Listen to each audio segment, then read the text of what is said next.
दोस्तों, नमस्कार। अभिवादन स्वीकार करें। दैनिक लोक सदन के एडिटोरियल पेज पर मैं एडिटर सुरेश चंद्र रोहरा आपका स्वागत अभिनंदन करता हूं।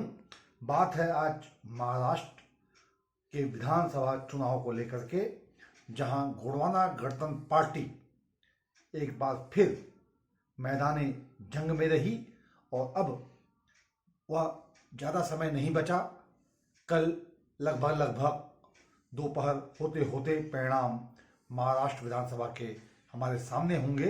लेकिन मैं आपको बताना चाहता हूं कि अब की बार दादा हीरा सिंह मरकाम की पार्टी जीजीपी गोंडवाना गणतंत्र पार्टी बड़ी ही हुकूक की ताकत के साथ महाराष्ट्र के कुछ विधानसभा क्षेत्रों में मैदान में है और बड़ी ही अच्छी उपस्थिति हो गई, क्योंकि डॉक्टर भीमराव अंबेडकर के सुपुत्र प्रकाश अंबेडकर ने गोंडवाना गणतंत्र पार्टी का हाथ ले लिया।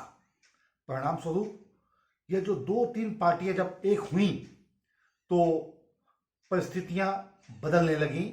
हमारी बात एक खास बातचीत विधानसभा चुनाव के दरमियान प्रदेश अध्यक्ष हरीश जी से भी हुई थी। उन्होंने बड़े ही बेबाकी से हमें बताया था कि महाराष्ट्र के चुनिंदा विधानसभा सीटों पर एक रणनीतिक पहल के साथ पार्टी चुनाव लड़ रही है और परिणाम स्वरूप बहुत अच्छे परिणाम आ सकते हैं। हमने भी कुछ मतदाताओं से, कुछ प्रत्याशियों से जब बातचीत की तो उसका सार यही हमारे पास आया कि ठीक है, महाराष्ट्र में भारतीय जनता पार्टी की वर्तमान में सरकार रही और एकनाथ शिंदे मुख्यमंत्री के रूप में देखे गए, मगर वहाँ शरद पवार और कांग्रेस पार्टी और उद्धव ठाकरे की शिवसेना बड़े ही जोश खरोश के साथ दो हाथ करने के लिए सामने थी। ऐसी परिस्थितियों में जब वहां कई पार्टियां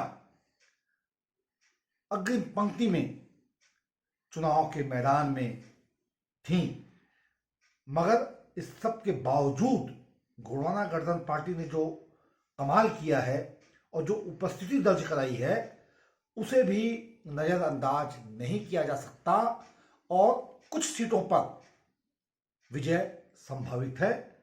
हालांकि अब वो ज़्यादा समय नहीं बचा है दोस्तों। आज की रात है, कल सुबह मतगणना शुरू हो जाएगी और परिणाम हमारे सामने दोपहर होते होते तक आ जाएंगे। मगर हमने जो चर्चा की और जो सार है इस बुलेटिन का वह यह है कि महाराष्ट्र में गोंडवाना गणतंत्र पार्टी और प्रकाश अंबेडकर की पार्टी कुछ सीटों पर विजयी भाव की स्थिति में है। सवाल है, जवाब है कि क्या आपने अपना मत दिया?